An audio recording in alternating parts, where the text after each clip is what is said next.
Did video kill the comedian star? Group 1, Emily, Yousef, Jillianne, and Nicholas. Video changing the comedy world. As technology has advanced over the past few decades, people tend to create videos that are short and filled with non-controversial topics. Comedy used to be a way for people to connect with one another and challenge issues related to real-world problems. Comedians would take issues that are currently trending and create comedic material that sheds light onto the issues. And in some cases, they even spark insight to change the issues revolving these. How comedians are affected by politics and video. The agenda setting theory is the idea that mass media chooses events or issues that they consider to be more important and pushes that agenda forward. Comedy social media platforms such as TikTok have creators that lean on creating basic trope material that doesn't involve anything controversial. Individuals like Richard Pryor, Chris Rock, and Eddie Murphy would not survive in this modern post-analog age, since much of their material was based on controversial topics. Comedy pre-internet. Before computers and the web became relevant, shows such as Full House and Kenan and Kel were the main means of televised comedy. There are many other comedic television shows such as America's Funniest Home Videos, but they revolved around individuals submitting their work, which was not really a comedic influence, instead funny, wacky videos. In the later 20th century, comedy turned to more explicit means, without fear of facing any backlash. Comedy cartoons stemmed from actual comedic influences, but as time has gone on, they have switched to appeal to a more visual and childish audience in fear of showing something that could lead to backlash. The comedy entertainment industry has become less connected to its audience, since their roots of freedom to do what they want have been ripped away from them. Richard Pryor. Richard Pryor influenced much of American culture in the early 60s to the late 80s. Pryor was an actor, comedian, and television writer. Pryor was nominated as Rolling Stone's #1 comedian of all time and was a 5-time Grammy winner.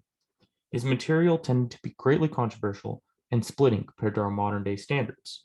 Richard Pryor would not be able to make it in our modern day society due to the controversial topics that he displayed in much of his comedic jokes and material.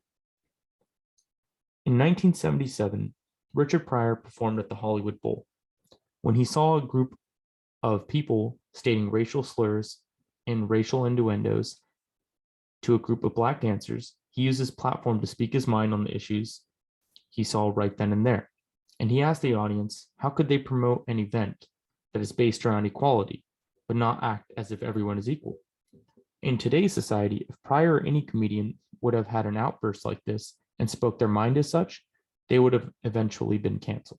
This cancellation would stem from the entertainment industry not wanting to promote a person who speaks on such controversial topics like Pryor did. Pryor was an active gay rights activist and insinuated on much of his material to be based on stopping racism. How video affects comedians today. Cancel culture is when a person says or does actions that revolve around controversial topics.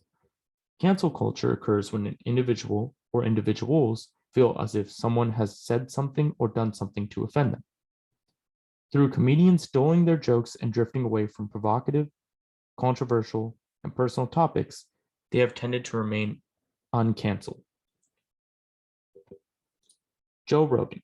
Joe Rogan is a prominent comedian and podcast influencer, and he has recently had some of his older material, along with podcast clips of him stating provocative things, aired. These clips of him stating racial slurs that were used in his jokes intended no offense, yet haven't offended many people, despite him apologizing profusely and insinuating that this was strictly a political hit job. This has led Joe Rogan to have an immense amount of media coverage and has announced Rogan as a racist. This has ultimately led Rogan to lose out on podcast deals, web and television spots, and he has now become the latest victim of the cancel culture. Dave Chappelle. Chappelle, being one of the most controversial comedians of the modern age and pre-analog time, has also been canceled. After apologizing profusely for jokes that he made inoffensively towards trans and gay people, the media alongside culture has not accepted his apology. He's continuously proven that the jokes he makes are about all races and sexualities, and he always ends his jokes by supporting their mindsets no matter what. Yet the cancel culture has not let down for removing his voice from the comedy sphere. Comedian controversy. Comedy has turned into stemming away from any jokes or material that could offend someone from the slightest.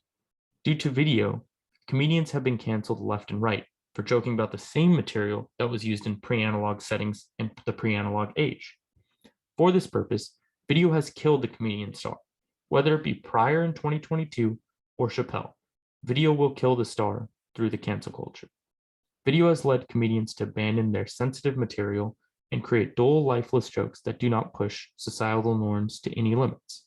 Video killed the comedian star and used cancel culture as its weapon. In the age of internet, video is the comedian's best bet for reaching a wider audience, yet it has also become their demise. Comedians in the age of radio and television, such as Pryor, did not have to worry about televising their provocative and controversial material.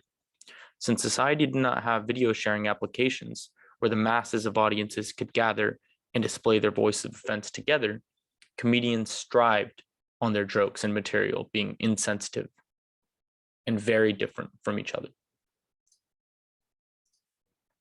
All in all, video did kill the comedian star. Created by group number 1, Nicholas, Yusuf, Emily, and Jillianne.